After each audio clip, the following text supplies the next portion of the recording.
October 12th, 2021 County Board meeting to order. To start, Member LaPlante, can you please let us in the Pledge of Allegiance, please?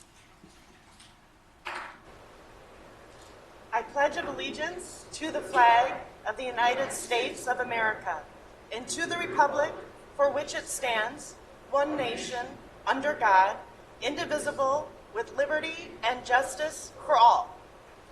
Thank you. Members, please stay standing as we invite Manny Mill of the Kiona House National Ministries in Wheaton to join us for invocation, please.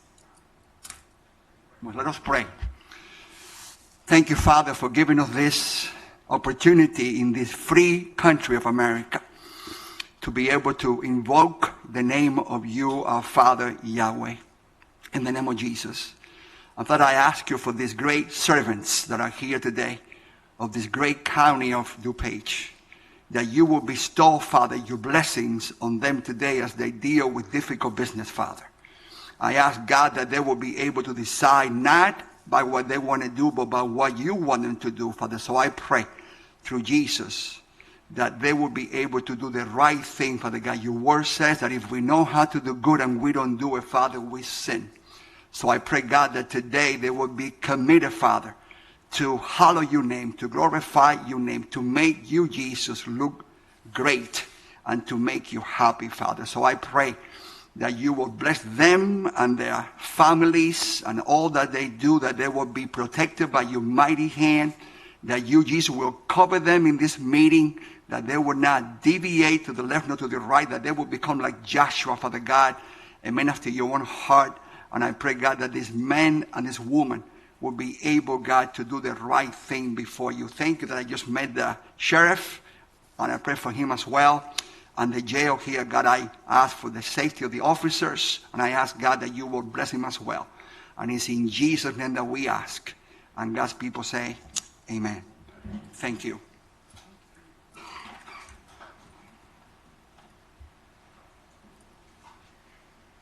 Mr. Deputy Clerk, can you please call the roll? Chaplain. Here. Chavez. Covert. Desart. DeCiani. Eckhoff. Garcia. Here. Hart. Krajewski. LaPlante. Ozog. Pachowski. Renahan. Rutledge. Here. Schwarzy. Selman. Here. Tornatore. And Zay.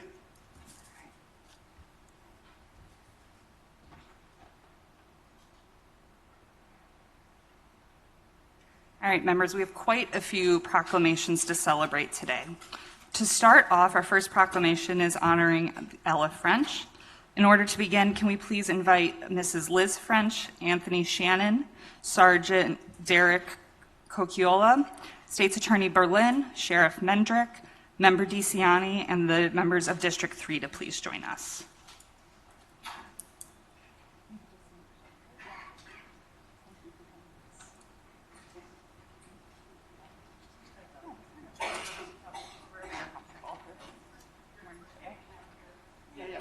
Scooch more this way? Okay.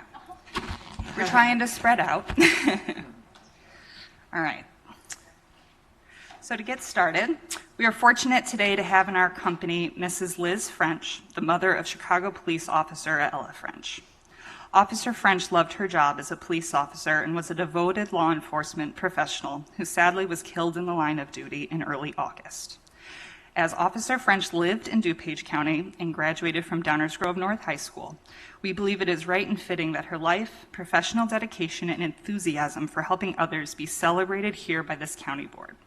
So please allow me to read this proclamation in honor of Ella French, and then Mrs. French, if you would be so kind to share some things with us.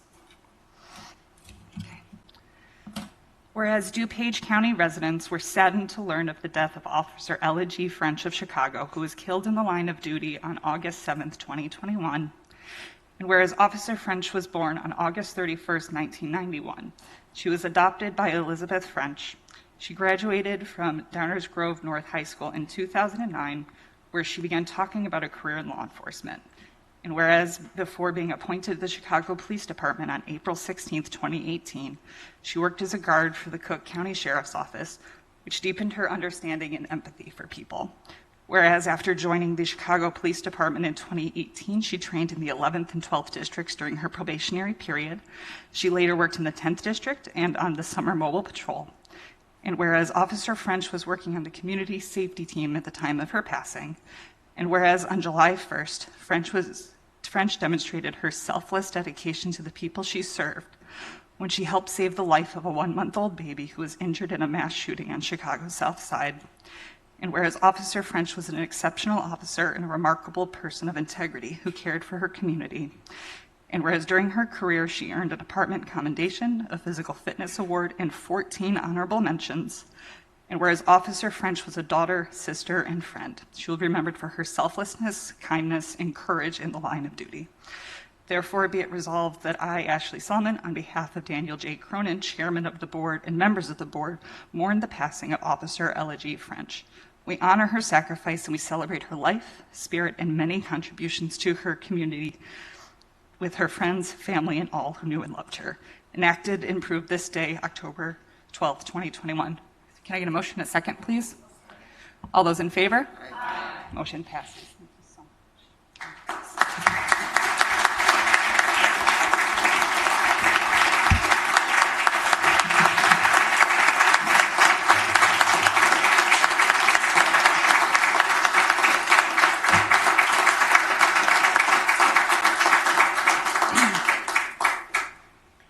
I didn't know I was going to have to say anything, so I am overwhelmed.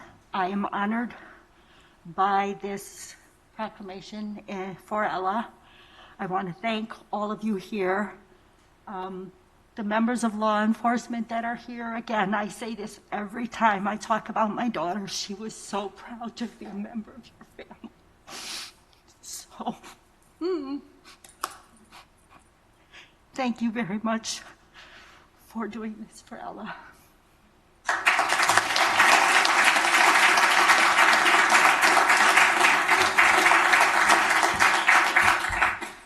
I would just like to say that when I found out from Lieutenant John Garrido, who's a dear friend, who almost lost his life in the line of duty, that Ella French was from Dupage County, I found it fitting to be a champion of this resolution. We need to honor this girl. We need to cherish her service, and we need to support her mom. She gave her life for our city and really for all of us. And I see, people behind me with Chicago Police Department uniforms on, and one retired. They put their lives on the line every day, and words cannot express what we've lost here with this young lady. But she was a great cop. She loved being a police officer. From all the officers that I spoke with, this was her dream job. And anyway, so we honor her today, and I appreciate everybody's support. Thank you.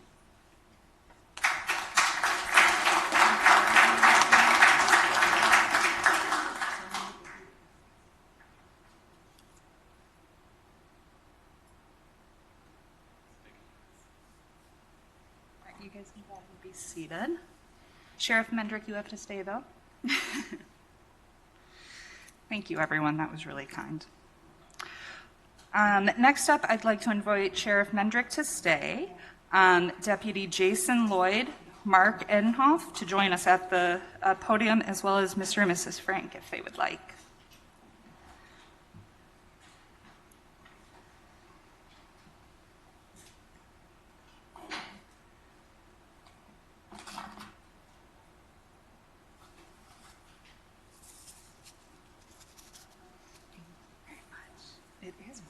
Today it's usually chilly.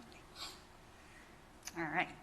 This morning, as we continue our support of law enforcement, we celebrate this quick thinking and life-saving actions of one of our own Dupage County Sheriff's deputies. Deputy Jason Lloyd was on duty on July 22nd and responded to a well-being check in Glen Ellen. He determined the resident was in the home and had suffered a stroke. He called the Central Dupage Hospital stroke unit before paramedics even arrived. I'm going to read our proclamation in honor of his quick thinking and allow Sheriff Mendrick and the neighbor who called 911, Mr. Udenhoff, to take it from there. Whereas Deputy Jason Lloyd was on duty the afternoon of July 22nd, 2021, when he responded to a 911 call regarding a person who was suddenly incapacitated in their home. And whereas upon arriving at the home, Deputy Lloyd realized the woman was experiencing symptoms of a stroke and called the Northwestern Medicine Central Dupage Hospital Mobile Stroke Unit, enabling a life-saving response even before the paramedics arrived. And whereas because of Deputy Lloyd's actions, the woman was able to receive quick and specialized treatment. And whereas Deputy Lloyd displayed quick thinking, decisive action, and overall outstanding performance in the selfless service he provided as a first responder. And whereas the DuPage County Sheriff's Office and the DuPage County Board recognize and commend this action. And whereas Deputy Lloyd's actions represented the dedication and compassion of sheriff's deputies demonstrated each and every day as they serve DuPage County as in its residents. Now therefore be it resolved that I, Ashley Salmon, on behalf of Chairman Daniel J. Cronin of the DuPage County Board and members of this county board, do hereby commend and congratulate Deputy Lloyd for his exceptional dedication on this day, October 12th. Can we get a motion in a second, please? All those in favor? That is approved. Thank you so much.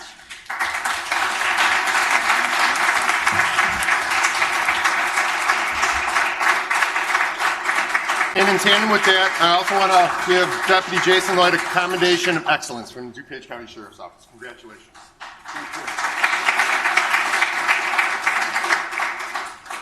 Didn't know I was going to have to talk. I'm sorry. I'm sorry? Oh, okay. I would hope to think that everyone in my position would have done the same thing. Granted, maybe not everyone would recognize medical symptoms early on in their career, but being here for 21 years, you can't help but learn some things from the fire department. So I'm honored that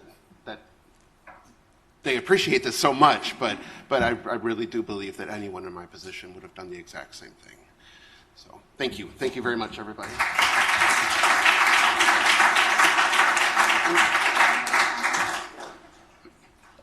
My name is Mark Udelhofen. I was the neighbor that responded to to Terry missing lunch that Thursday. I would like to thank, on behalf of the Frankie family, Deputy Lloyd for his response. His quick judgment and decisive actions may have saved Terry's life. They certainly mitigated the damage from the stroke. Deputy Lloyd was tremendous. He was like a sports guy.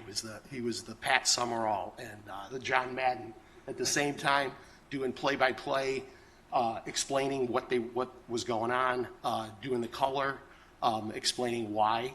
Was really took a lot of pressure off of me to understand what was going on. And you know, we don't have enough good stories. Society seems to not like law enforcement these days, and society has forgotten that there's a lot more to the job than chasing bad guys. And this is one of those examples of that we need more in the media about the things that police officers do that are well beyond the just chasing bad guys. So once again, thank you. Thank you.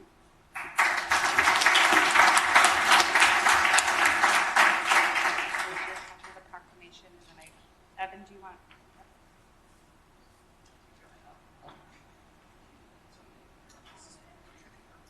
All right.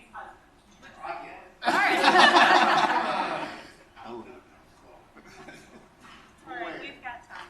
No worries at all.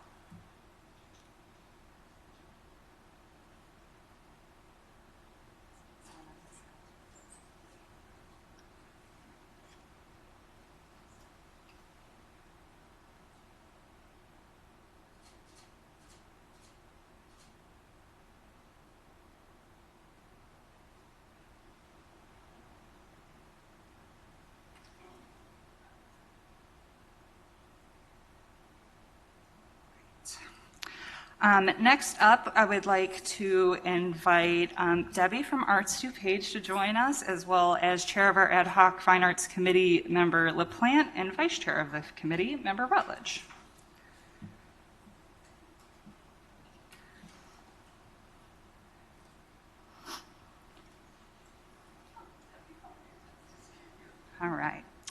During the month of October, we celebrate Arts DuPage Month, a collective celebration of arts and culture in DuPage County.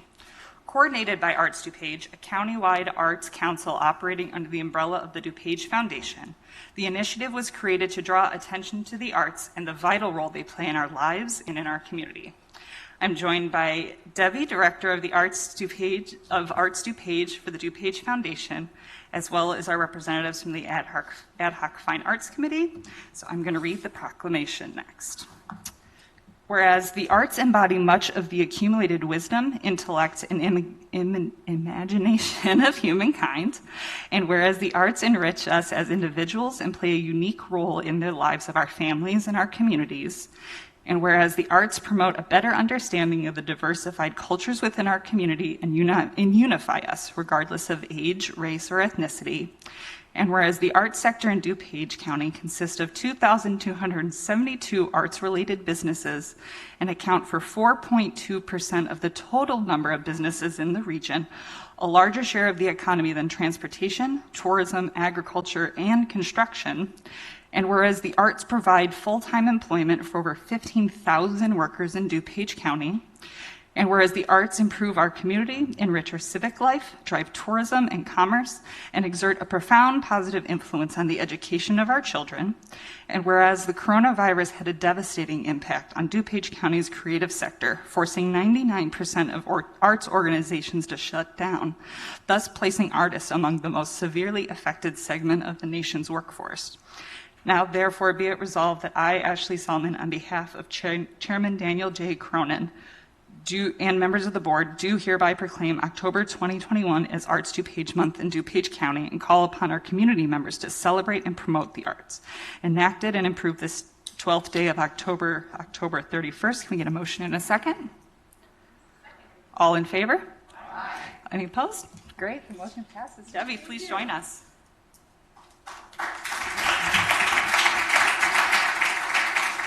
On behalf of Arts DuPage and the Dupage Foundation, I would like to thank Chairman Cronin and members of the Board of Trustees for proclaiming Arts DuPage as Arts DuPage Month.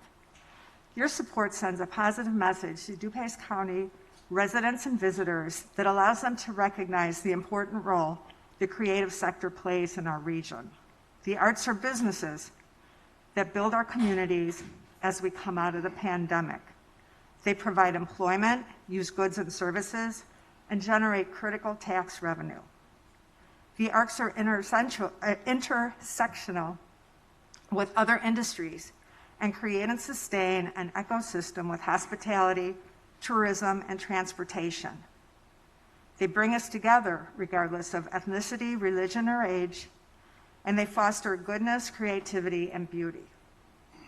To give you an example of art's impact in DuPage County, here's some information I got from the Daily Herald regarding the Frida Kahlo Timeless exhibit at Cleve Carney Museum of Art at the Mackinac Art Center at College of DuPage.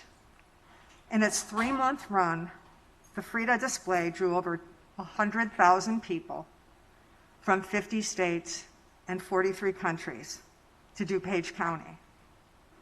In those 3 short months, it infused over $10 million into the economy.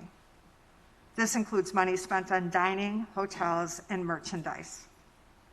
And it helped us to heal. Let's hope our Arts DuPage Month celebration inspires our residents.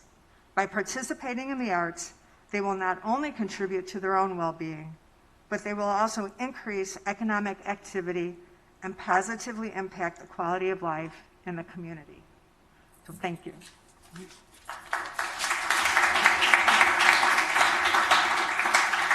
Thank you so much, Debbie, and thank you, Arts DuPage, for being such a wonderful partner to us at the County Board. As chair of the newly formed Ad Hoc Fine Arts Committee, I'm absolutely thrilled to support an initiative just like this. And what I'd like to say is, although October is Arts DuPage Month, with this new Ad Hoc Fine Arts Committee, we're going to be celebrating and promoting and supporting the arts in DuPage County year-round. This is a wonderful opportunity to shine a light on what the fine arts bring to our community in terms of quality of life and economic development. This is just the beginning. The arts are here in DuPage, and we're here to support and grow. Thank you so much.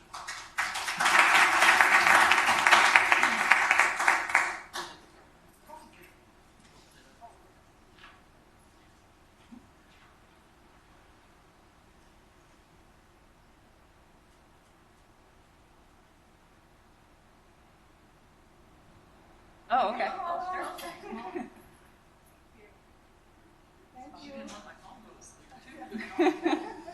Thank you, ladies. All right. And lastly, I'm going to invite Bob Nickrand and Chris Snyder up to the podium to join us.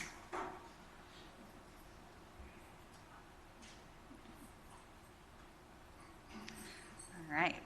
We are pleased to celebrate a fantastic employee from our transportation department today who is celebrating a significant anniversary.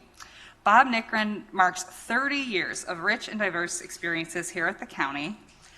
Chris Snyder is here to fill us in on some details and make sure we can congratulate Bob properly. When she started out a fantastic employee, of course I was thinking of myself, but it's not about me today. It is about Bob Nickrand to celebrate his 30 years with Dupage County.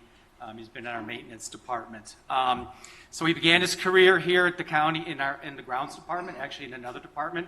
And then a few short years later, he transferred into the Division of Transportation. You can imagine with nearly 30 years of experience, he's done just about everything in DOT, whether it's trails maintenance, roadway maintenance, mowing, tree trimming, you name it, he's done it all. Currently, Bob is one of our highway maintenance crew leaders. So right now he oversees our street sweeping crews.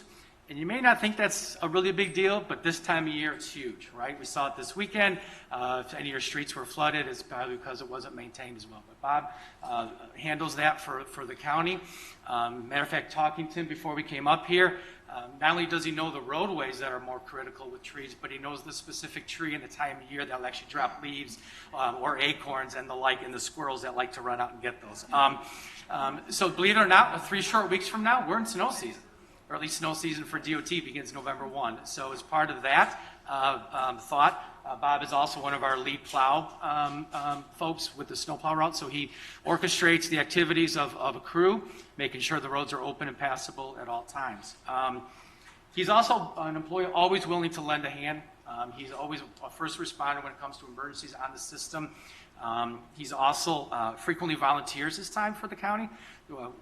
Pre-COVID, we used to have sponsored touch-a-truck events, and Bob was always willing to go out there and volunteer his time, tell the community what it is we do, the vehicles we do, how they operate, and let the kids play with the controls and everything. I hope not.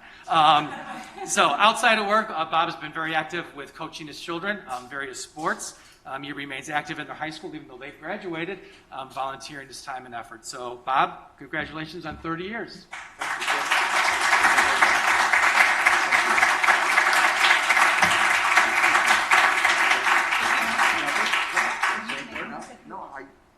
The only thing I would like to say is I just want to thank you for giving me the opportunity 30 years ago. It's definitely been a pleasure to work here. They say if you enjoy yourself, you don't work a day in your life. I kind of feel that way. So I do appreciate Chris Snyder taking the time and helping me, and I do appreciate you guys, Mr. Chairman, and everything. Thank you again for everything. Appreciate it.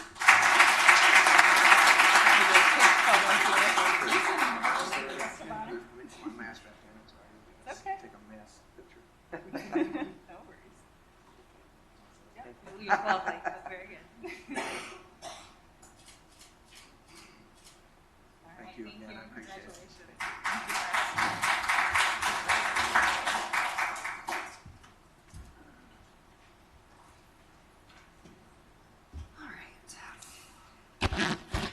This morning, I'll take the opportunity in my role as Technology Committee Chair to let you know about our plans for marking October as Cybersecurity Awareness Month. Cybersecurity Awareness Month is a national event created over 18 years ago to raise awareness about the importance of cybersecurity across our nation. Over the next few weeks, the Information Technology Department will send out important and helpful cybersecurity tips to help staff and elected officials be safer and more secure online and on our network. We have all heard horror stories of networks that were compromised by someone mistakenly clicking on a link and offering up information, allowing infiltration of our systems. Our IT department has invested in top-rated firewall and security, but the more awareness and training we provide, the better for our network. Special thanks goes to our IT Director, Anthony McPherson, for his dedication to continuous education and improvement, and as always, to our IT staff, who are our first line of defense, along with all of our employees who are being reminded now and always to report any suspicious emails to our IT department. Next up on our agenda is public comment. We have some signed up in person, correct? According to our county board rules, members of the public shall be afforded time to address the board. Individual remarks shall not exceed 3 minutes in length, nor shall the total time provided for all remarks exceed 30 minutes. Our first speaker today is, I'm so sorry if I upset anyone's names, Mary Kay Rybarski, speaking about the benefactors ball.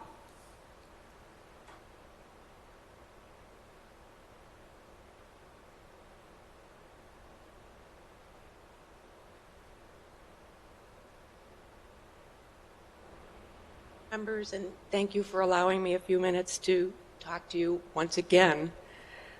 Some of you might remember I was here about a year and a half ago as we tried to have our initial benefactors ball in March of 2020.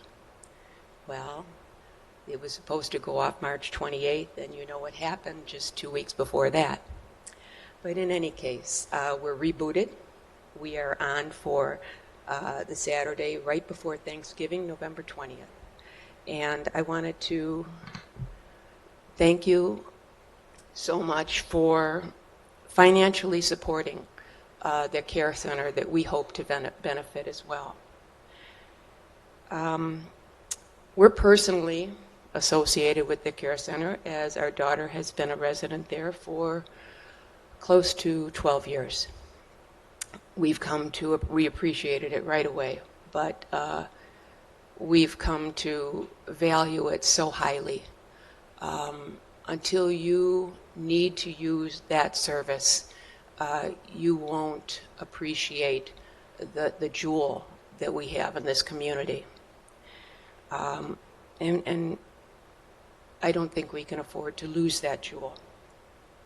One of the things that you might not consider is that if you need nursing care for a young person because of a severe car accident or debilitating illness that they were born with, or in our case, a severe brain injury due to a cardiac arrest, you are going to have a very hard time finding a level of care, a good care, any care center that will accept patients under 65 years old.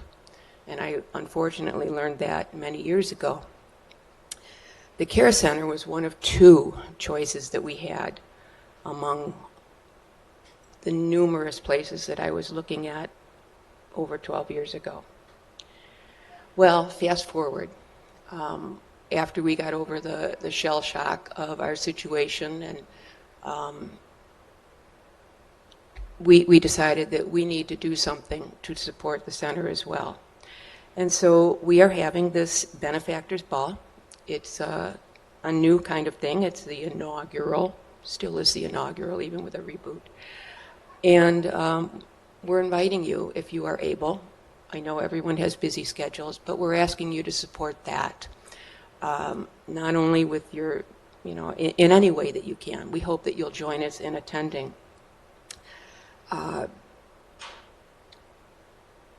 That's all. I'm sorry. I have brochures if you would like. Where shall I leave those? Thank you very much. Next up, we have David Dorn.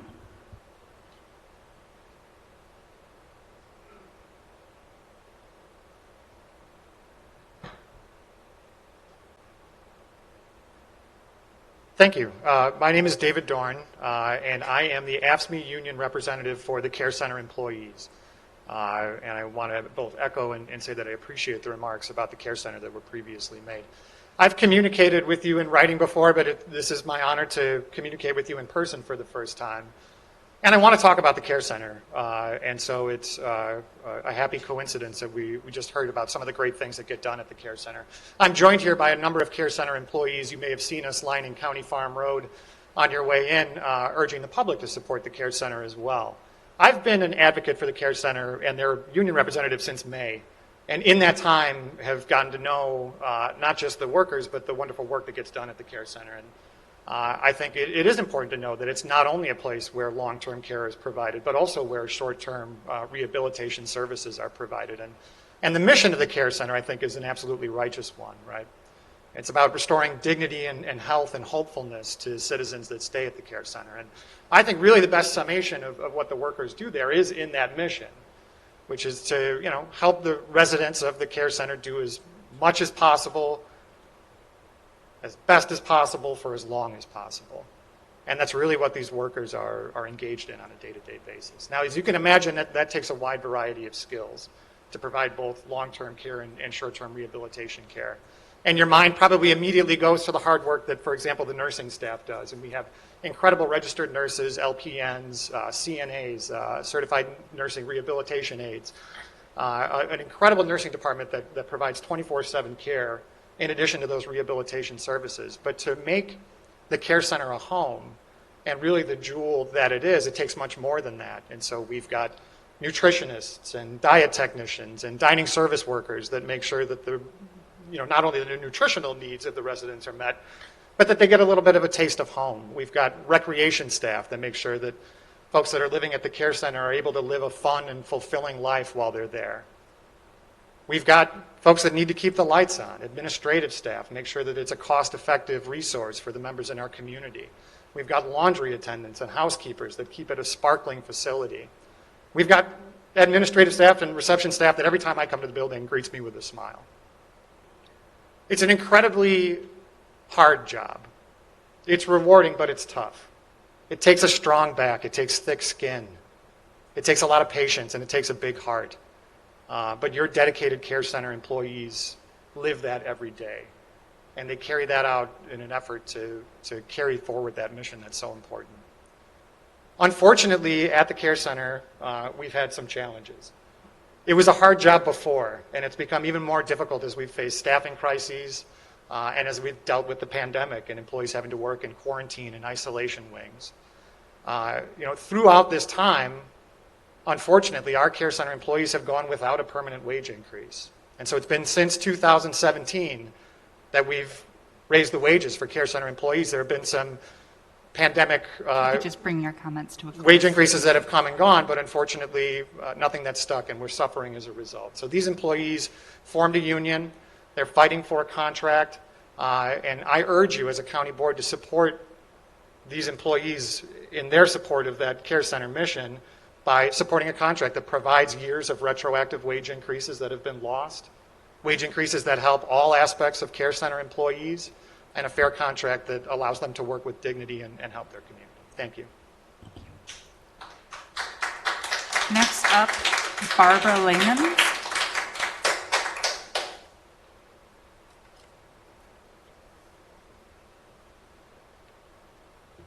Good morning. I don't know why I get so nervous talking to you when I talked in front of 30 students 5 times a day without fear, but I'll proceed.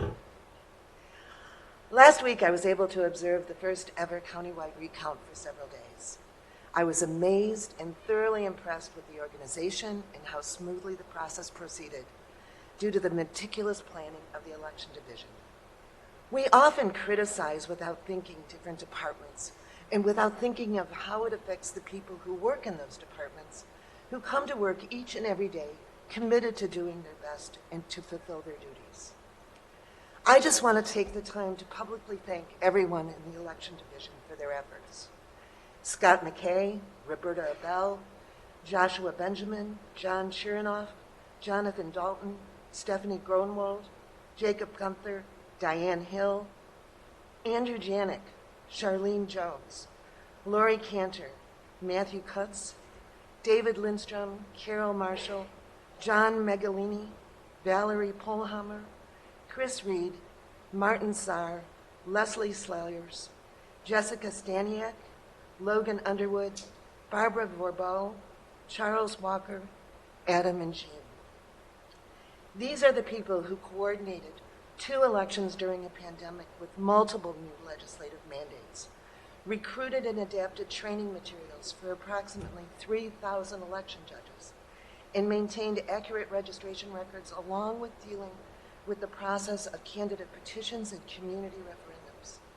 They prepared for the recount in addition to their regular duties, and then worked for 10 hours on Sunday prior to the recount and throughout the recount to create a safe environment for attendees by even creating plexiglass screening for poll judges, bipartisan observers, and the members of the public. For those of you who were unable to observe the recount, you should know the employees of the election division represented the county well as they patiently answered questions, kept the process running smoothly, while ensuring chain of custody of the ballots. In addition, the poll workers and partisan observers were equally impressive. They wore masks without complaint, worked steadily and cooperatively throughout the week without rancor in a true bipartisan manner. Pat Bond, Connor, and the other lawyers present who willingly, patiently, and graciously answered mine and others' multiple questions about the process and proceedings also deserve acknowledgement and gratitude. And of course, Mr. Grogan and Mr. White, who got more than their required steps each day as they anxiously watched and patiently watched the process with decorum. I would be remiss if I didn't mention Keith, who was present and made us all aware that we had to be good. So, thank you, Keith. The outcome of the recount is still unclear, but what we do know now is that elections in Dupage are secure and safe. Based on my observation last week and my rudimentary math skills, questions and concerns were raised about only 0.001% of the over 450,000 ballots cast. With the recount coming to an end and the upcoming bipartisan support to obtain new election equipment, you knew I had to get that in. If you could bring your remarks to a close. Yes. Thank you. Voters in Dupage really can be assured when they cast their ballot, their vote does count, and elections in Dupage County are safe and secure. We need to repeat that message loud and often. We can't let people lose faith in this central pillar of our democracy. Thank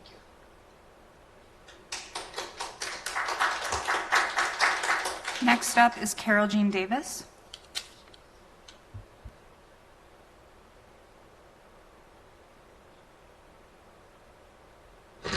Good morning, board members. Carol Jean Davis from Downers Grove, again. And when it comes to elections, I want to tell everybody that we are all in the same boat together, and that we need to start rowing together. Now, admittedly, we are not going to like everyone that's in the boat with us, but like it or not, we are in this together. And I'd like you to consider some of the people in that boat, and those are the people who work for the election division. The people that tirelessly and scrupulously conducted the recount for auditor. In fact, many of those workers are below deck right now writing up results that will probably find their way in front of Judge Belford. As board members, it is your job to help steer and give the crew of the people in that boat, the people in the election division, the tools that they need to keep this boat afloat. It was the crew members in the election division that recommended particular equipment that is needed to keep our elections afloat. It was equipment that has been debated and sadly denied. And I'd like to go on record saying that I am not here to support the clerk. And if you would talk to me, you would find that out. I am here to support the decision of the staff in the election division, a hardworking bipartisan team. I have seen them up close and in action many times. So I want to make clear that my intention, is to make sure our ship, our elections, are in top running order. 2 years ago, it was 2 years ago, I stood before you and said no one is asking for a blank check for the clerk. We want accountability, and I still stand by that statement. So with that in mind, I would like to point out that the recommended system by the election division could be programmed to recognize if a ballot has been initialed. Now, I have no idea if anybody on this board has been paying attention to what has been happening below deck in the auditorium last week, but if you have, I think you can agree that ensuring that all day of voting ballots being properly processed and initialed would go a long way in avoiding the continued embarrassment that this county faces. Because I've got news for you. When elections in DuPage County look bad, we all look bad. And I'm going to come right out and say it. I know some of you on this board would like to see the clerk walk the plank. And you might be thinking that sabotaging the ability for the next election to be properly conducted is the way to mobilize the villagers to do it for you. Well, a newsflash. If our election is a mess in June, we are all going to look like scrambling fools on a rickety raft as it crashes into the banks of the DuPage River. And I know for a fact that some employees are now starting to worry that that absurd scenario could become a reality. In a few weeks, you are going to be presented with another set of results from another RFP. If you are still thinking about not supporting the election division, I would love to talk with you. The more I study this issue, the more I talk with people, not the clerk, the more I am convinced the election division has chosen the right system. And I would like to know why you don't support them, because it's not about the money. It never has been. In just a bit, you are going to transfer and appropriate $9.5 million from the general fund to infrastructure. If you could bring your remarks to a close, please. Aren't our elections our infrastructure? It's nearly 11 o'clock on October 12th, 2021. The clock is ticking, and it's time to start rowing. Okay, thank you. That concludes our in-person comments, and Evan is going to come up to read the online comments for the duration of our 30 minutes here. Good morning. Up first, we have Margaret Brownlee, who submitted several comments. I will get through as many as I can in 3 minutes. First subject is voting machines. Dear County Board members, I would like to review a couple headlines from different publications regarding the very dangerous ES&S voting machines. From Politico, a major congressional race in Florida imploded after 18,000 votes from paperless ES&S voting machines went missing in a race decided by less than 400 voters in 2006. From the Brennan Center for Justice, a 2002 ES&S software error cost 103,222 votes to not be counted in the original tally in Broward County, Florida, 2010. Please know there is easily available data showing that our DuPage County voters deserve better than ES&S. It could end up costing much more than a quote given up front. Thank you for serious consideration. Is approval following careful analysis by Election Committee, Margaret Brownlee.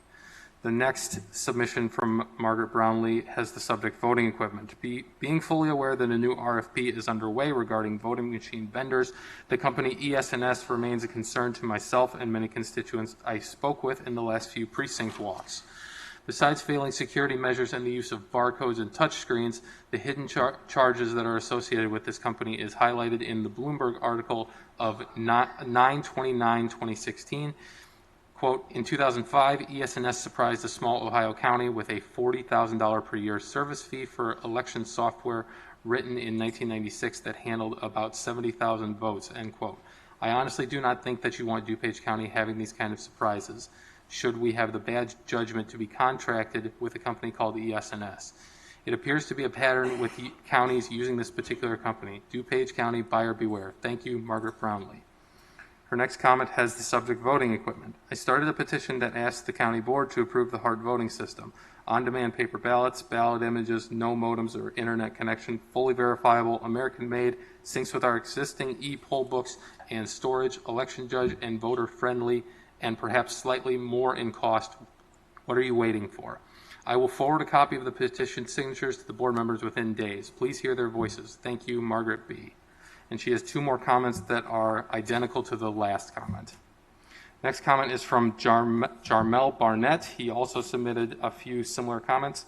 First subject is selection of voting machines. Voting machines are essential to correctly count the vote. We, as the residents of DuPage County, deserve to have the most accurate machines. The ES&S machines have a history of missing significant number of votes over the years. Thus, these machines should not be considered at any price. Please choose the best, most accurate machine. That is the end of the first comment.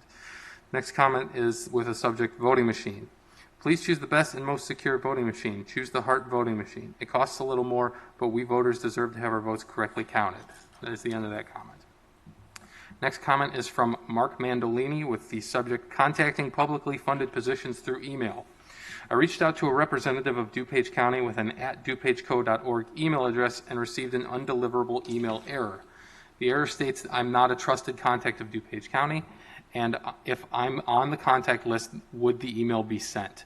This was not caused by the employee, but instead by an administrator of Dupage County's email. I believe any publicly funded position should be required to receive emails from the public. Dupage County should have the ability to increase an automatic junk filter to strict, but should not eliminate the public's access to contact Dupage employees over email. I will review Illinois regulations regarding public accesses to publicly funded employees. In the meantime, would you be able to comment regarding Dupage County's management of inbound email traffic? Information below was taken from the undeliverable email response. More info for email admins, status code 555.7.134. This error occurs when the recipient, an Office 365 mailbox, is configured to accept messages only from authenticated senders in the same organization or those added to the recipient's allowed senders list. To fix the issue, the recipient's email admin must add the sender's email address to the mailbox's allowed senders list, or they must turn off the mailbox's message delivery restriction setting that requires that all senders to it are authenticated. This issue can only be fixed by the recipient's email admin, and then there is a Microsoft link that follows. Next comment is from Antonia Harlan. She submitted 2 comments, and I'm going to read the one titled Voting Equipment Trusting the Election Division's Decision, edited final version.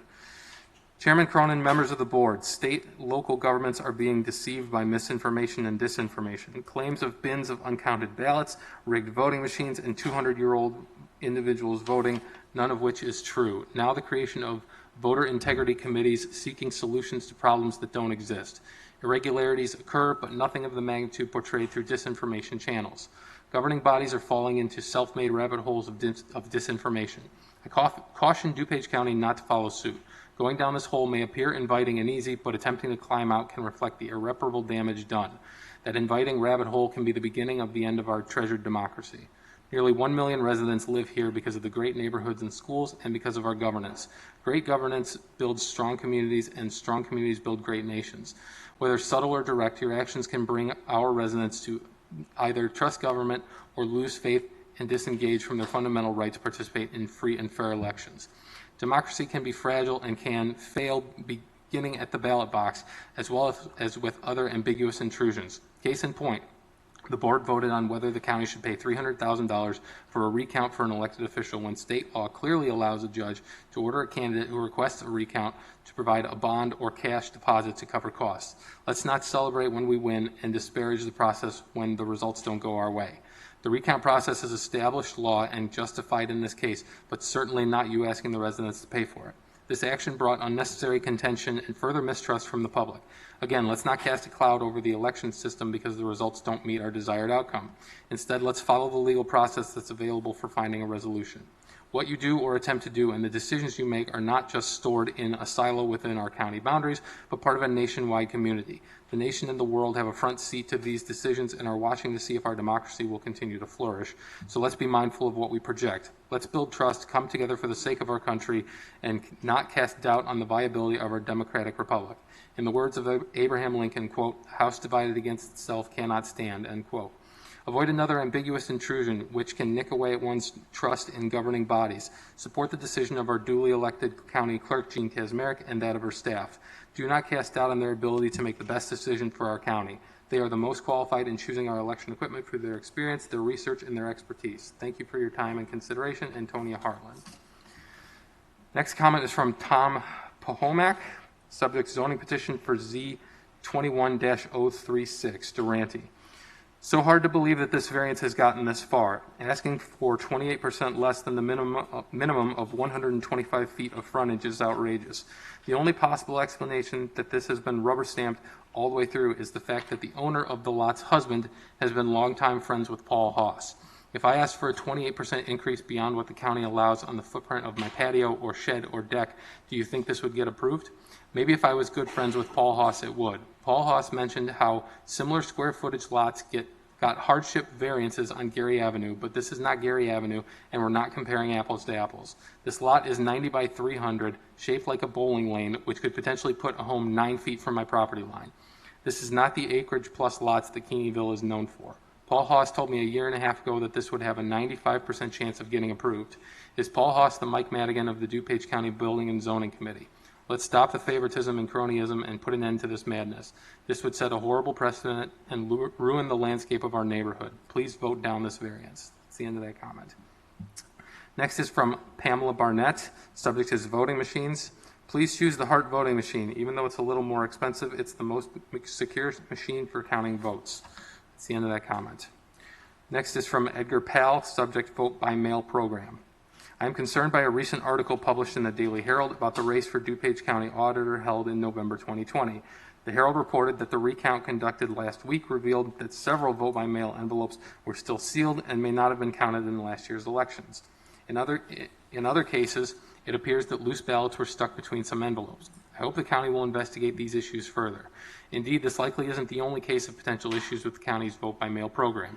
During the local elections held in April earlier this year, I attempted to vote by mail but faced difficulties with receiving my ballot. On my first attempt to vote by mail, my ballot arrived several weeks late due to a printing error that printed only a partial address. On my second attempt to vote by mail, the ballot never arrived at all.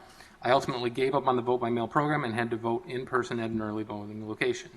Clearly, between my situation earlier this year and the issues discovered by candidate Bob Grogan in last week's auditor recount, there are significant problems with the way the county is handling its vote-by-mail program. This is very concerning. Voting by mail has become more popular over the past several years, especially during the COVID-19 pandemic, and it's important to assure that all ballots cast by mail are processed and counted. This is the end of that comment. And the last comment is from David Dorn, who spoke in person earlier today. All right, that concludes our public comment. I'll take a motion on consent items. Second. Mr. Deputy Clerk, please call the roll.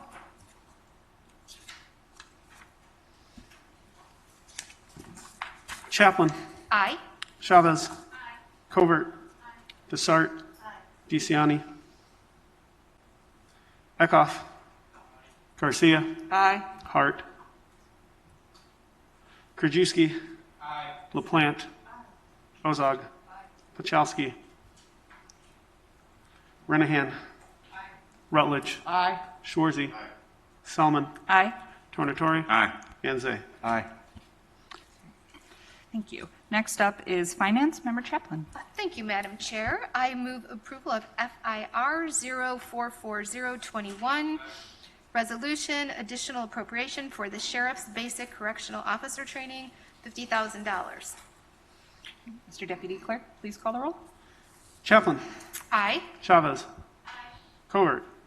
Desart. Aye. DeCiani. Eckhoff. Garcia. Aye. Hart. Krajewski. LaPlante. Ozog. Pachowski. Renahan. Rutledge. Aye. Schwarzy. Salmon. Tornatori. And Zay. Oh, thank you. I move approval on FIR 044221, resolution, additional appropriation for the Federal Law Enforcement Treasury Fund, $82,000. Leave is granted. Member Chaplin. Thank you. I move approval of FIR 044621, resolution, acceptance and appropriation of the Victims of Crimes Act Child Advisory Advocacy Center Service Program, $75,472. Request for leave. Leave is granted. Thank you. I move approval of FIR 044921, resolution, correction of Scrivener's error in FIR 043321, the amendment to the agreement with Choose DuPage to administer the Reinvest DuPage Small Business Grant Program. Request for leave. Leave is granted. Thank you. I move on FIR 045121, resolution, authorization to transfer and appropriate additional funds from the general fund to the county infrastructure fund for fiscal year 2021, the amount of $3 million. Request for leave. Leave is granted. Thank you. I move on FIR 045221, resolution, authorization to transfer and appropriate additional funds from the general fund to the county infrastructure fund for fiscal year 2021 in the amount of $2.5 million. Leave is granted. Thank you. I move approval on FIR 045321, resolution authorization to transfer and appropriate additional funds from the general fund to the county infrastructure fund for fiscal year 2021 in the amount of $4 million. Leave is granted. Thank you. I move on FIR 045421, resolution placing names on payroll. Leave is granted. Okay, thank you. I move on FIR 045521, resolution budget transfers and various transfers of companies and accounting units. Leave is granted. Okay, thank you. I move on FIR 045621, resolution allocation for the Dupage Foundation to administer the ARPA nonprofit grant program in the amount of $10.6 million. Let's comments and questions first. Member Desart. Thank you, Chairwoman. My question is this: we compensated Choose Dupage $165,000 to administer $21 million in CARES Act, and we compensated Choose Dupage $150,000 to administer the $16.3 million in the ARPA funds. So my question is, why is this so expensive to administer? We're being asked to give the Dupage Foundation $600,000 to administer $10 million. Yeah. Mary Keating is going to come up. We had a good conversation about this in finance, but I think we can do a little recap and here. If Choose Dupage is better at this, why not just let them? No. No. If we could let Mary answer. So first and foremost, just to reiterate what I said at finance, this is a two-step process. So what we're doing today is we're expressing the board's intent to create a grant program for nonprofit organizations and to enter into a partnership with Dupage Foundation. The second step will come to the board later. It will be the actual agreement that will lay out the specifics of how this will work. The work that Dupage Foundation is doing is significantly different from what Choose Dupage did. So Choose Dupage created a process whereby they reviewed the financial information from individual businesses and then gave the county a list of those businesses, and the county issued a check. The work of the Dupage Foundation will take place over a 5-year period. They will create an application process. They will review not just the financial status of each nonprofit that applies. They'll also be reviewing the proposed programmatic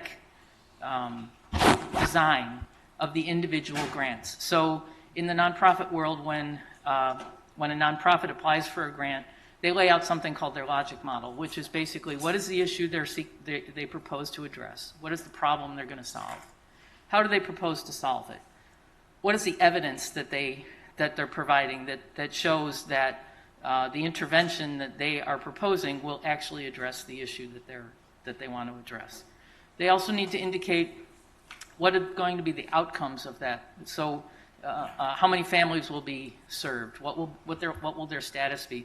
There's also follow-up work that's done with individual families and households that are assisted by those grants. So, and then what Dupage Foundation will do is evaluate each of those applications and say, all right, which organizations do we think have the best chance at success of actually making an impact for the families and households that these grants will provide.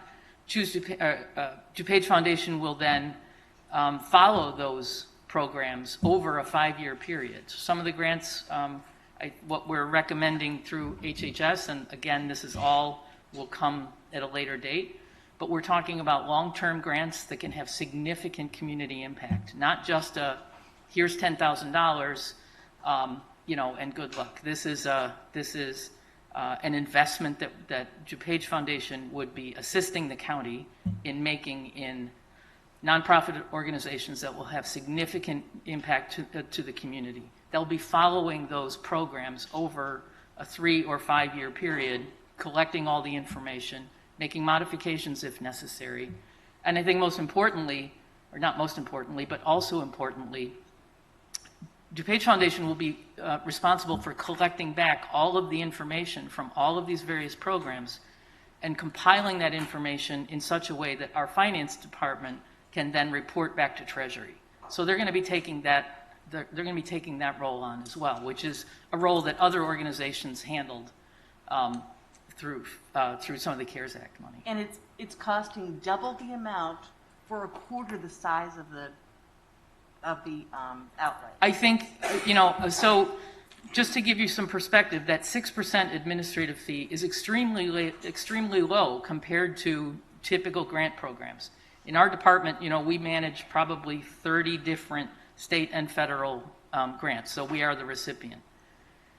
Our administrative allocation or administrative costs can range anywhere, the allowed costs or allowed percentage can range anywhere from 5 to 20%. So that 6% is very low compared to what we typically collect and spend to administer state and federal grants.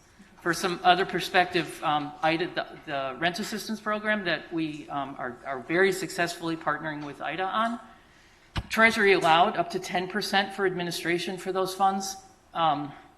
IDA, we provided 8% administration to IDA, and we held back 2% for our internal operations. So this is actually lower than what we put through for the IDA program. Thank you, Mary. I appreciate the explanation. It's really just a red flag for me when Sure. I saw this. Thank you so much. Absolutely. Next up will be Member Covert and then Member Krajewski. Thank you, Chairwoman. Thank you so much, Mary, for all the work that you've done and that you do, and DuPage Foundation. I wholly support it, and we had this explanation at finance, and I appreciate you repeating yourself all over again. But I just wanted to thank you and for all of the wonderful work coming from a having dabbled in nonprofit work before. I understand that the $600,000 is also spread over time to employees. So thank you for the great work that you guys are doing, and I fully support it. Thank you. Member Krajewski, please. We had this exact same conversation at finance, and I had the exact same questions that Member Dessart had. And again, I know nationally your grants are 6% and stuff, and that's because of all the rules and regulations that you put in. And I think the more question I was trying to get at finance was to put a procedure in place that's less restrictive as far as all the compliances that you're putting in. If we're going to allocate $2 million to the food pantries in DuPage County, I mean, all our townships work with them. To spend $120,000 to give $2 million to food pantries, we give money to Fish Food Pantry. I can call them up and they'll tell me exactly how many people that they had served in that day or that month. They have those statistics. I just don't understand how maybe some of the other programs are going to do. I just don't understand how we're taking a national model. And I remember sitting with a congressman talking to bankers, and they said as soon as the federal government put in a thing on banking regulations, they had to hire 200 employees just to go through all of the regulations that they have. You know, we know these not-for-profits in DuPage. We've been working with them. The townships have been working with them. I just don't understand how it's because of the rules that we're going to put in place that's going to spend 2 full-time people. They're going to hire people. I just think if we put even if it's part of it, I don't just understand how it can cost $600,000 to administer this program, and it's because of the rules we're putting in on it. I mean, we get $1 million a year we give out to not-for-profits. We know what they're going to use it for, and I know it's over 5 years. I just think it's an awful lot of money to administer a program. If I could, if you didn't, I think that especially if you haven't worked in nonprofits, I think there's a tendency to assume this is just some people writing some checks and smiling for photos. It's not federal regulations. It is an actual, these are careers that people have to not just, write a check to Fish and Loaves, but to see how to deal with food insecurity. People deserve to be compensated for their expertise. And so having a very affordable rate, in my opinion, I think that those who are going to get these jobs are likely county residents and they deserve to be compensated. Do you have any further comments? No? Okay. Member LaPlante? Let me try that. Member Chair. I think that this situation is a perfect example of the use of the phrase, put your money where your mouth is. If we say that this is what we care about as a county, if this is what we say that this is what's important as board members in order to take care of the least among us, in order to provide services for our community, then we have to fund those initiatives.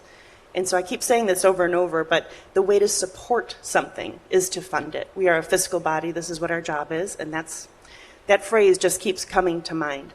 Thank you very much for the work that you're doing on this, Mary. I support it. This is what we need. This is what we're here to do. Thank you so much. Thank you. Member Chavez? Thank you, Madam Chair. I would just like to point out, I know it's tough for the board members to compare with Choose Dupage, but as Chair of Economic Development, I really want to point out that that was a short-term, one-time payment that we did.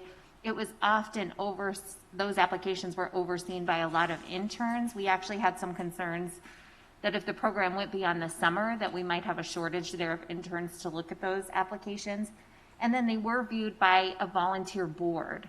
So I think it's a very, very different scenario than the one that you're looking at, which is obviously multi-year, probably involves multi-payments. So I don't think we're comparing apples to apples, and I just wanted to bring that to the attention of the board. I think for an internal comparison, I think if we were to do this internally, we would easily spend $120,000 in staff time in a single year. I mean, the level of staff that you're talking about, the level of expertise, it's not just one person. It would be multiple people. It would be multiple people who are in probably mid-year or mid-career professionals, people who are making $60,000 or $70,000 or $80,000 a year. So I think from a comparison as to if we were to try and go out and hire folks, we would probably be looking at something similar. Member Pachalski and then Member Kuczewski. But it's my understanding that we're not just giving $600,000. They're going to have to present billing, and they're going to have to show how the money was spent, and we get to approve it. So the figure is X, but it's not like we don't have a safeguard, and you're going to have to come back and show me, and we have to approve the payouts over a 5-year period of time. Correct? Right, just like any of the grants that we provide. So when I say that our administrative caps for any grant are anywhere from 5 to 20%, that's an amount that it's a not to exceed amount. But we have to have justification for all of those expenses. That's correct. Member Krajewski? And I'm sure, Mary, your department would spend the same amount of time, but again, it's based on the criteria that you put in place and how you administer a program. You can put a program in place that'll cost $10,000 to administer. You could have another one that costs $1.2 million based on the amount of requirements you're going to require that the not-for-profits give us, the amount of documentation, the amount of paperwork.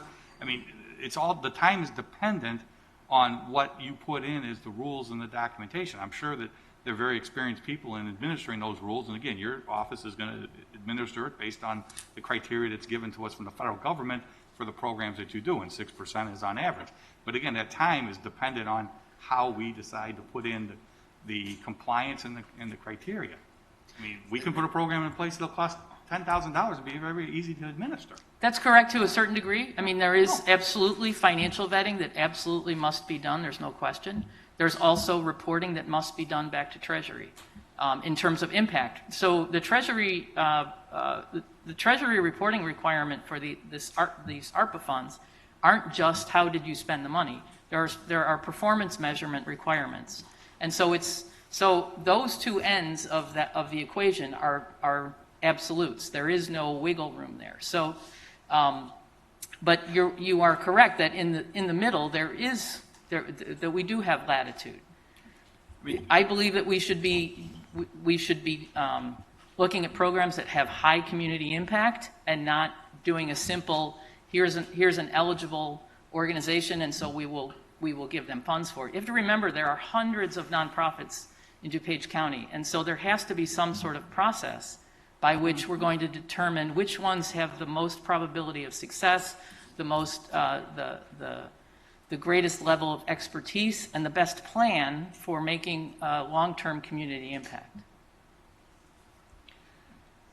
Just have one more thing to say with that. I mean, we had Chris Schneider in front of us in transportation with Gary Milfeld, the highway commissioner from Milton, just showing us the dollar cost to build the same mile of road. At the federal government, it cost them $60,000 approximately to build a mile of road. It would cost the state $45,000, the county $30,000, and the township $20,000.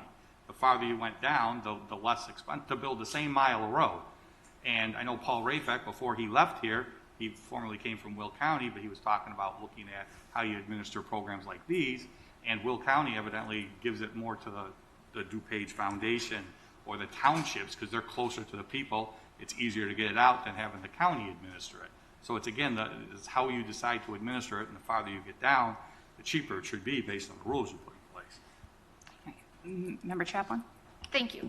I may be way off base here, but I'm guessing that part of the reason you are doing this a certain way is because you need that information back to find out what the needs are in Dupage and how we're meeting them, correct? I mean, we just don't want to give out the money and then have no idea what the need was, who was served, what the age of the people were, what the demographics were. So I think you're requiring this information to help us down the road as well. Is that correct? To know how many people we took care of, what their needs were, what their, and how we did that, and then that helps us plan for the future, I think, as well. Correct? Right. It also helps us identify what gaps are out there. Exactly. Right. So the other thing is this proposed 5-year program would not be we take applications once, we determine what agencies we're working with, and then it's a 5-year commitment. There would be, I would envision that there would be some sort of modifications in the 2 or 3 year mark where maybe we're taking new applications. Maybe we're saying the priorities have changed. We don't know what the future brings, both from a public health perspective and an economic perspective over the next 4 to 5 years. And so I think constantly monitoring, how are the agencies that we funded doing? Are they meeting the needs? Are there still gaps? Do we need to modify that program in a couple of years?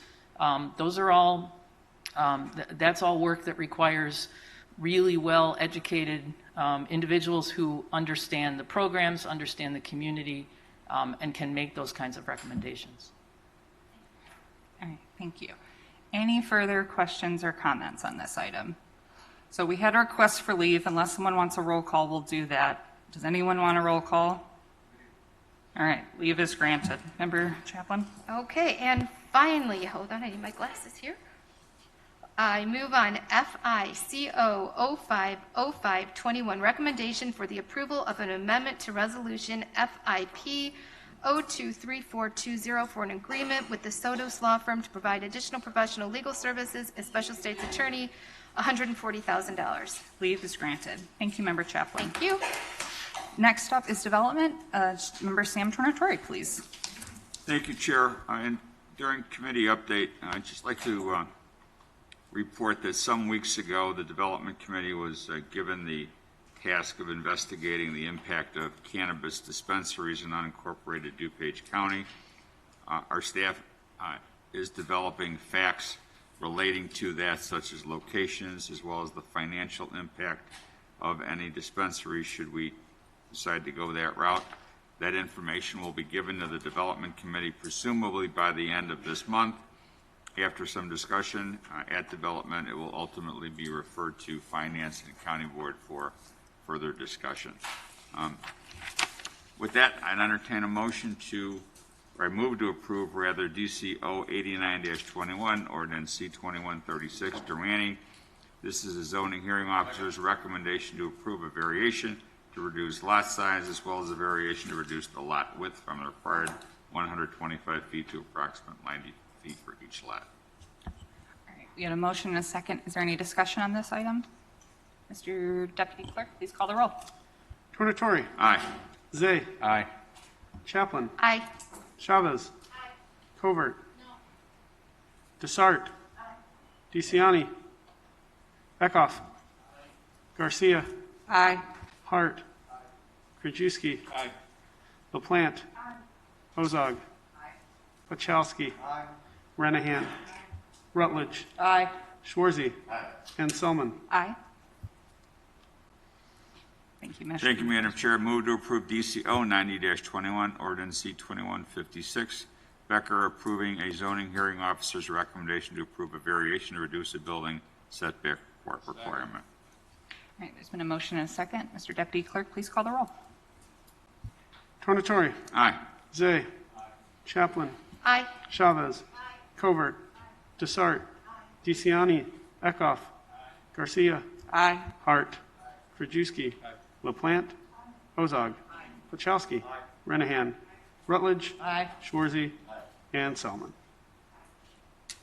Thank you, Madam Chair. I move to approve DCO 91-21, Ordinance C 2158, to approve a variation to reduce the required front yard setback from 30 feet to 20.58 feet. Leave. Member Dessert. Thank you. Chairman Tornatori, I do have a question about this. This is a real mess and an eyesore in the neighborhood. Can the owner get this done with minimal disruption in the neighborhood, or is it even our business to worry about that? But I saw the various negative emails or letters in the packet, and I'm just, looking at the pictures and driving by the property. It is a real eyesore. Is it any of our business that it's such a mess on his property? My recollection from development and what Paul Haas responded to that very question was if this variation is approved, it will essentially remove the mess that is being created right there as a result of it. Okay. All right. We had a motion and a second request for leave. Member Chaplin, do you have a question? No? Okay. Leave is granted. Thank you. Member Thank you, Tornatori. Madam Chair. Move to approve DCO 92-21, Ordinance C 2167. Jenks to approve a conditional use to allow an existing shed to remain closer than 30 feet from the corner side property line. Leave is granted. Thank you, Madam Chair. Move to approve DCO 93-21, Ordinance C 2168. Well, Derek, this is the zoning hearing officer's recommendation to deny a variation to reduce the rear yard from required 15 feet to approximately 6.5 feet for a new deck. If the county board seeks to approve this, it would require a 3/4 majority vote in the affirmative. Do we have a second? Second. All right. So motion and a second. Mr. Deputy Clerk, please call the roll. Tornatori. No. Yes, sir. Oh, I'm sorry. Can we have just Sure. a little clarification on this one? Sam has Sure, if you vote yes on this, you'd be overturning the zoning hearing officer and the developments committee recommendation. So a no vote is consistent with the zoning hearing officer and the development committee. Okay, thank you. All right. Tornatori. No. Zay. No. Chaplin. No. Chavez. No. Covert. No. Desart. DeCiani, Eckhoff. No. Garcia. No. Hart. No. Krajewski. No. LaPlante. Ozog. No. Pachowski. No. Renahan. No. Rutledge. No. Schwarzy. Aye. No, you don't want to. Just pass. Just pass. No? Yeah. You can also pass if you'd like. Okay. And Selman. No. All right, that motion fails. Thank you, Madam Chair. I move to approve DCO 94-21, Ordinance C 2169, Carroll, a zoning hearing officer's recommendation to approve a variation to increase the height of an existing fence. We have a motion and a second. Mr. Deputy Clerk, please call the roll. Tornatori. Aye. Zay. Aye. Chaplin. Aye. Chavez. Covert. Desart. DeCiani, Eckhoff. Garcia. Aye. Hart. Krajewski. LaPlante. Ozog. Pachowski. Renahan. Rutledge. Aye. Schwarzy. And Selman. All right, thank you. Member Tornatori. Thank you, Madam Chair. Finally, I'd move to approve DCO 95-21, Ordinance C 2170. This is a zoning hearing officer's recommendation to approve a conditional use to allow an existing shed to remain less than 3 feet from the interior side property line. Leave is granted. Thank you, Madam Member Chair. Tornatori. Next up is an update from our Environmental Committee, Member Sheila Rutledge. Thank you, Chairwoman. I'm going to stand this morning because it's a little show and tell for me this morning. So last county board meeting, I talked about the Conservation Foundation and the little things that we can all do to improve our environment. And so I invited Jim Kleinwalker to come out to my property. And what they take a look at, the Conservation at Home takes a look at if you've planted native plants, and if you manage your yard for the benefit of pollinators and birds, or if you have invasive species removed from your property, and are you conserving water with rain barrels or rain gardens? And I'm Happy to say that for the most part, I came under that designation. I still have a little bit to work on floodwater with rain garden water flow. The idea is to not push the water off of my property onto somebody else's, but to deal with it right on my own property, and that's the purpose of rain gardens. So I get to display this in my yard. It's something that was really easy for me to do, and I'd like for all of you to consider maybe taking a look at your property, making sure that you don't have buckthorn or honeysuckle, getting those invasive species out to let more native things flourish, planting native plants to our area. The reason that they are so beneficial for rainwater is most of the shrubs and plants that we plant have a root system maybe this deep, but most of the natives go several feet under, and they're able to draw that rainwater down into their roots. So please consider this. Jim Kleinwater, and he does this all for free. So please consider. The other thing I want to talk about is I did kind of shoot my thunder a little bit at finance this morning, but I am going to continue to advocate that we do a better job considering our environment and the decisions that we make here as a county. I talked about the NICOR and the difference. Great that they captured 863 tons of carbon from our atmosphere, but the wildfires in California put out 91 million tons of carbon. So we've got to do a better job. And as the leaders of our county, I'm asking all of us to consider making those changes in the decisions that we make for our county. Thank you very much. Thank you, Member Rutledge. Next up is our Health and Human Services Committee, Member Julie Renahan. Thank you, Madam Chair. As far as committee update, I just want to thank the HHS committee. We really had some good conversation on this $10.6 million. It was thoughtful and it was participatory, and I really appreciate Mary bringing it to the board and us having that conversation. So thanks to the board also for approval.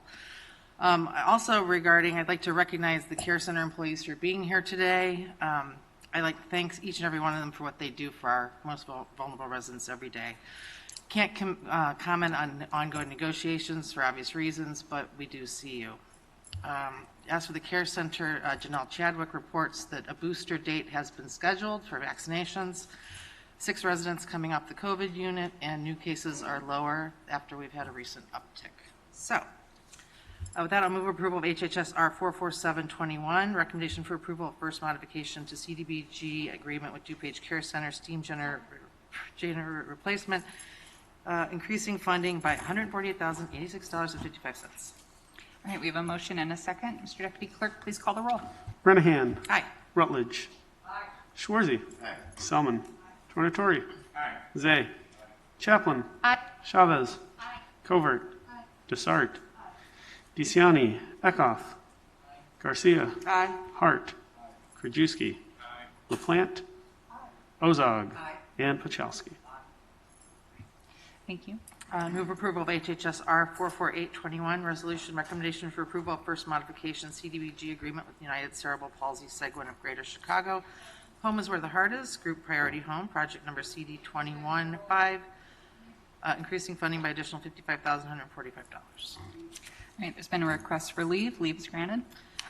Thank you. I move approval of HHSP 388-21, contract to AMS Mechanical Systems for the steam generator replacement for the Care Center, November 30th, 2022, not to exceed $548,066.55. Leave is granted. Thank you. I move approval of HHSP 389-21, a contract to WellSky Corporation for renewal of annual homeless management information system software and cloud services contract. November 1st, 2021 through October 31st, 2022, not to exceed $34,180.91. Leave is granted. All right, thank you. I move approval of change order FIP 402A-20, amendment to resolution FIP 402-20 for Rock, Fusco, and Connolly LLC to provide consultation services for collective bargaining for labor negotiations to September 1st, 2020 through November 30th, 2021, increasing by $40,000. Leave is granted. All right, thank you. I move approval of authorization for overnight travel. The weatherization assessor attending the energy auditor training in Champaign, Illinois, October 24th to the 29th, 2021, $1,815.26. Leave is granted. Thank you, Member Renahan. Next up, Judicial and Public Safety, Member Renahan. All right, well, thank you. I'd like to give an update on eviction court and community services housing work. They have been working together quite well. Some cases have been ordered to a mediation. Suzanne Armstrong informs me as of this morning, I think 66 have been ordered actually through court. The program director has been moved over to the mediation center at the courthouse, and there's just a lot of great help going on with rental assistance. I'd also like to thank State's Attorney Bob Berlin for accepting my invitation to speak at our JPS meeting on the importance of prosecuting drug dealers and fighting opioid overdose and fentanyl-laced drugs. And if anybody is interested in learning more about that, please, I refer you to the minutes of our meeting. So, with that, I move approval of JPSP 377-21, contract purchase order to William Robrecht, attorney for conflict attorney for the court, November 1st, 2021 through October 31st, 2022, not to exceed $44,000. We have a motion and a second. Mr. Deputy Clerk, please call the roll. Renahan. Aye. Rutledge. Aye. Schwarzy. Aye. Selman. Tornatore. Aye. Zay. Chaplin. Aye. Chavez. Covert. Desart. DeCiani. Eckhoff. Garcia. Aye. Hart. Krajewski. LaPlante. Ozog. And Pachelski.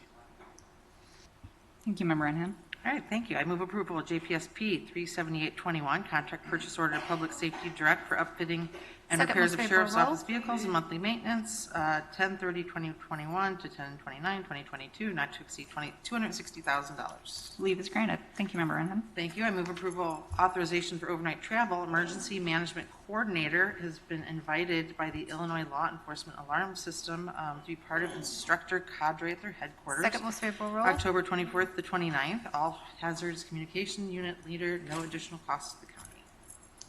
Leave is granted. Thank you, Member Thank Renahan. you. Next up is our Legislative Committee. Member Desart, do you have an update for us? I do, yes. Today and all with this week, the Illinois Senate holds hearings to discuss redistricting of Illinois congressional districts and the potential creation of judicial subcircuits in counties with populations over 150,000, which would be our county. The Senate veto session runs from October 19th through the 21st and October 26th through the 28th, as does the Illinois House. They'll also be having redistricting hearings today, Thursday, and Friday. On Wednesday, they're holding a hearing on nursing home reform. I'm sure some of you have heard about the nursing home reform bill. In Washington, I'm sure you've heard that the Senate passed legislation last Thursday to raise the debt ceiling. That lasts until December 3rd, when they have to re-vote on it, hopefully prior to then. And just to let you know, the Legislative Committee will not be meeting today. I just don't want to meet just to meet. So we will be meeting in what does that say, Mr. Zay? We will be meeting in 2 weeks on October 26th, at which time we will hear about the legislation initiatives in the veto session. Thank you. Thank you, Member Desart. Fine update. Next up, we have Public Works. Member Ozog. Thank you, Madam Chairman. I move for approval of FMP 038521, recommendation for the approval of a contract to Builders Chicago Corporation to provide preventative maintenance, service, and repairs for overhead doors, roll-up shutters, gate operators, dock levelers, and revolving doors as needed for county for facilities management, November 1st, 2021 through October 31st, 2023. Total contract amount not to exceed $192,520 per renewal. Final option to renew. Okay, we have a motion and a second. Mr. Deputy Clerk, please call the roll. Ozog. Yes. Pachelski. Renahan. Rutledge. Aye. Schwarzy. Selman. Tornatore. Aye. Zay. Chaplin. Aye. Chavez. Covert. Desart. DeCiani. Eckhoff. Garcia. Aye. Hart. Krajewski. And LaPlante. Thank you. Item passes. Member Ozog. Thank you, Madam Chairman. I move for approval of FMP 038621, recommendation for the approval of a contract to SNI Solutions Incorporated to furnish and deliver Second most favorable rule. de-icing solids, eco-salt for facilities management grounds for the period November 1st, 2021 through October 31st, 2022 for a contract total amount not to exceed $87,720 per renewal option, third and final option to renew. Leave is granted. Okay. Thank you. I move for approval of FMP 038721, recommendation for the approval of a contract to Illini Power Products Company for semi-annual inspection, preventative maintenance, and emergency call-out service for campus backup emergency generators for the 2-year period, November 1st, 2021 through October 31st, 2023, for a contract total amount not to exceed $119,338 Second most per favorable renewal vote. option under bid award, first and final option to renew. Leave is granted. Thank you, Member Ozog. Thank you. Next up, we have Stormwater, and Member Jim Zay, please. Thank you, Madam Chair. As committee update, the Stormwater Committee voted to open its annual water quality program, which is its 23rd year. This grant awards $300,000 annually to projects with regional water quality benefits. Recipients can be reimbursed up to 25% of eligible products. These limited county dollars are spent to maximize water quality benefits countywide. Oftentimes, recipients use other state and federal grants to fund the remainder of their project. During its tenure, the grant program has awarded nearly $6 million to 96 projects to improve water quality countywide. Interested organizations and individuals can learn more and apply by visiting our website. The deadline is January 7th, 2022. So we've gotten good responses from homeowners associations, park districts, townships, and municipalities. It's a good program, and I encourage everybody to go in there and apply for these grants. With that, I move on to SMP 37621, approval of an intergovernmental agreement between the County of DuPage and Bloomingdale Township for Cloverdale Road Culvert Maintenance Project not to exceed $30,000. There's been a motion and a second. Please call the roll. Zay. Aye. Chaplin. Aye. Chavez. Covert. Desart. DeCiani. Eckhoff. Garcia. Hart. Krajewski. LaPlante. Ozog. Wachowski. Renahan. Rutledge. Schwarzy. Selman. And Tornatori. Thank you, Mr. Zay. Fine report. Thank you, Madam Chair. Next up, we have Transportation, Member Don Pacholski. I would move to approve DTR 0450-21, which is an amendment to a resolution DTR 381A18 issued to Burbank Commercial Services for the 2018 sidewalk improvement to decrease and close the funding amount $48,208.47, resulting in a final cost of $359,306.33, a decrease of 11.83%. We've had a motion and a second. Mr. Deputy Clerk, please call the roll. Pachowski. Aye. Renahan. Rutledge. Schwarzy. Selman. Tornatori. Zay. Chaplin. Aye. Chavez. Covert. Desart. DeCiani. Eckhoff. Garcia. Hart. Krajewski. LaPlante. And Ozog.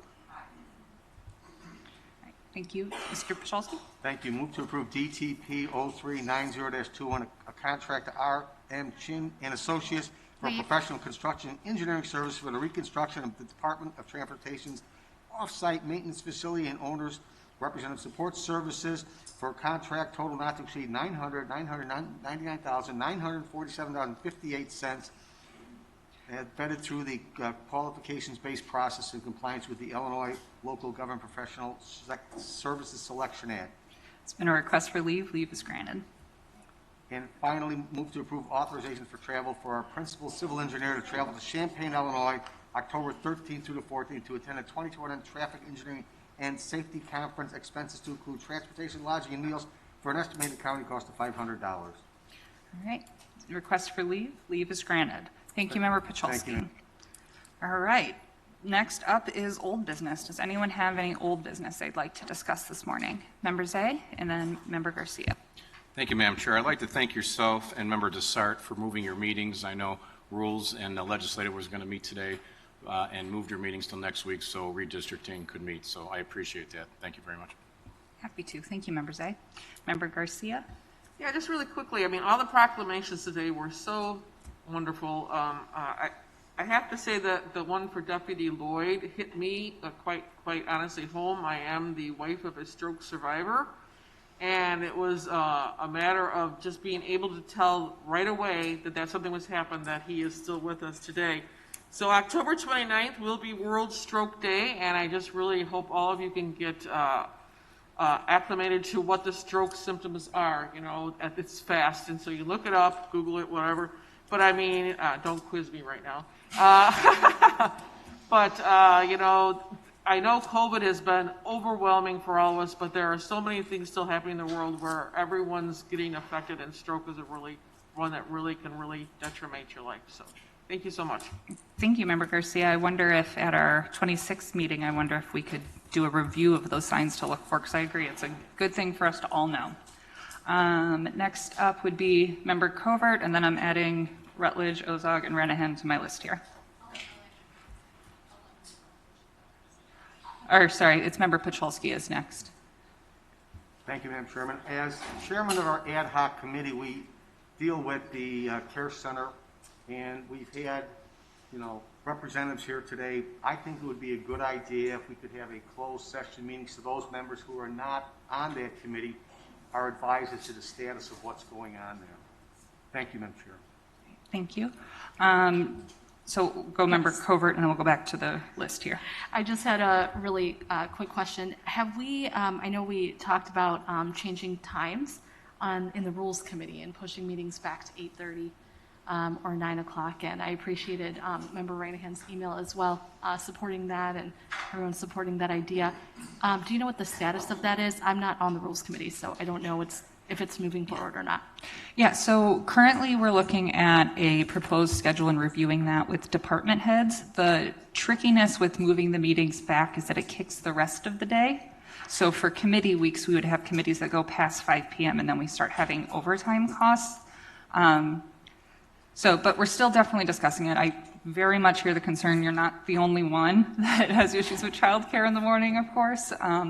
I certainly think you're not the only parent in the county. I think everyone is finding this is still a pickle. So very much take your comment to heart. It will come back to the Rules Committee, not at our next meeting. We're getting up to other business at that. But it is very much a priority to get our schedule readjusted so we have enough time to meet all the business and see what accommodations we can make so that we can be here. All right, next up, Member Rutledge, please. Just a quick comment that I want to point out that strokes are not something that always happens to old people. It's the only thing I want to say. Thank you, couldn't agree more. Member Ozog?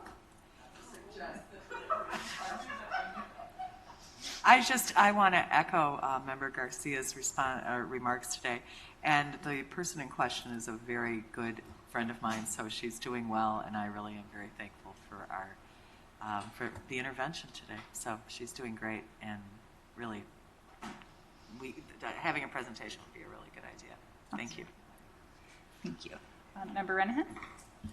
Thank you, Madam Chair. I want to recognize the Clerk of the Circuit Court, Candace Adams, for her commitment to expungement. She had a very successful hosted an expungement clinic October 2nd. She partnered with Prairie State Legal, Dupage Legal Aid, Illinois Access to Justice, and PILI.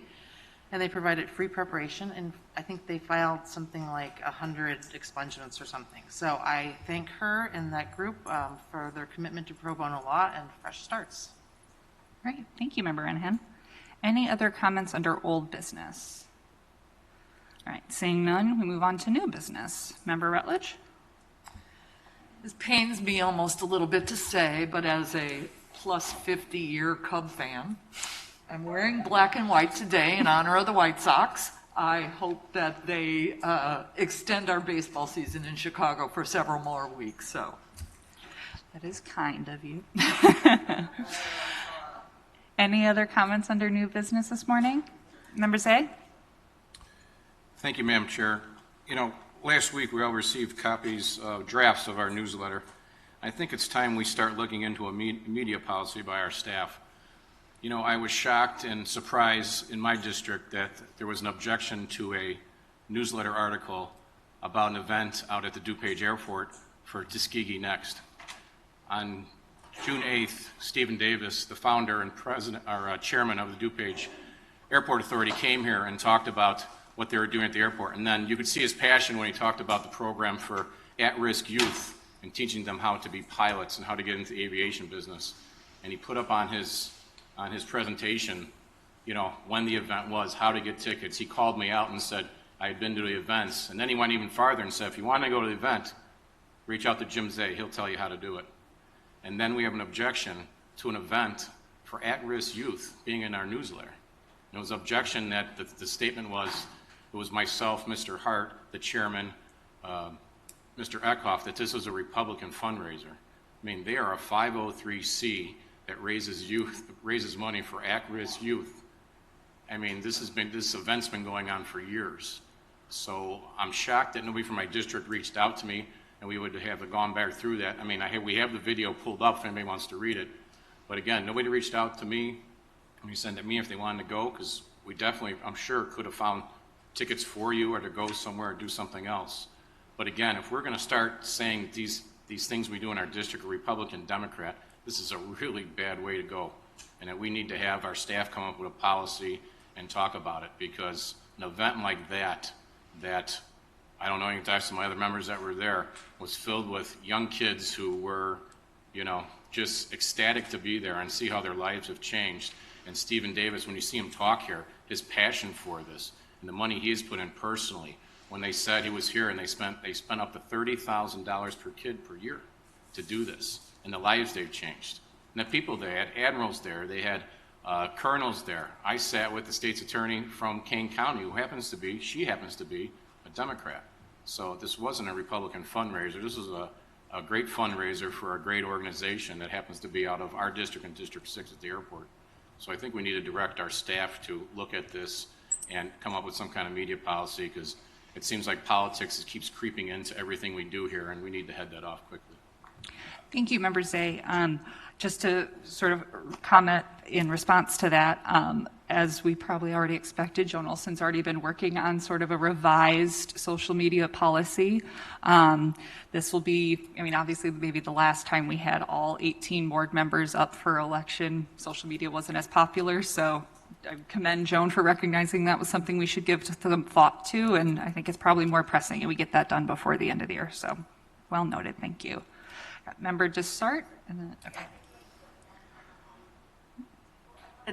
Talk to Mr. Zay and just add to the conversation that you're absolutely right. They came and invited all of us to the event. They invited all of us here. So, yeah, just wanted to say that.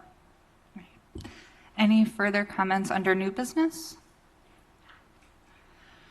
All right, seeing none, we do have executive session today, so I will make a motion to move into executive session.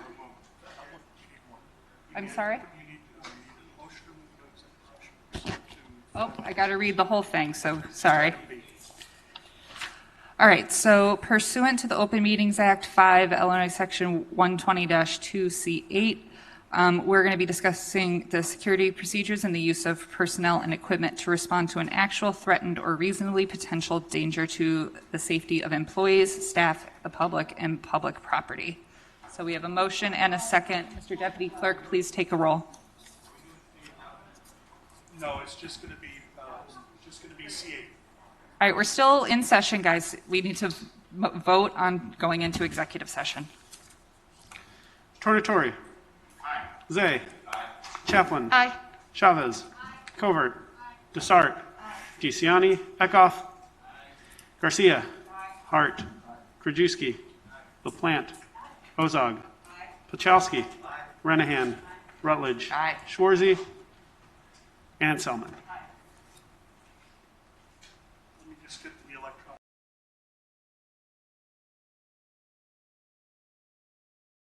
We're all good? Okay.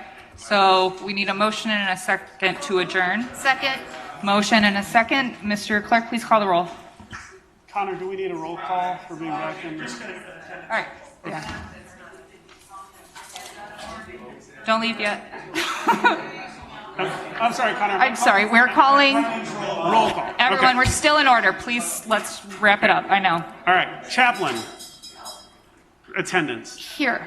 Chavez, Covert, Dessart, DeCiani, Eckhoff, Garcia, Hart, Krajewski, LaPlante, Ozog, Pachalski, Renahan, Rutledge, Yes. Schwarzy, Selman, Here. Tornatori, and Zay. All right. Then without objection, we are adjourned till January 26th at 10 a.m. Thank you so much, everyone.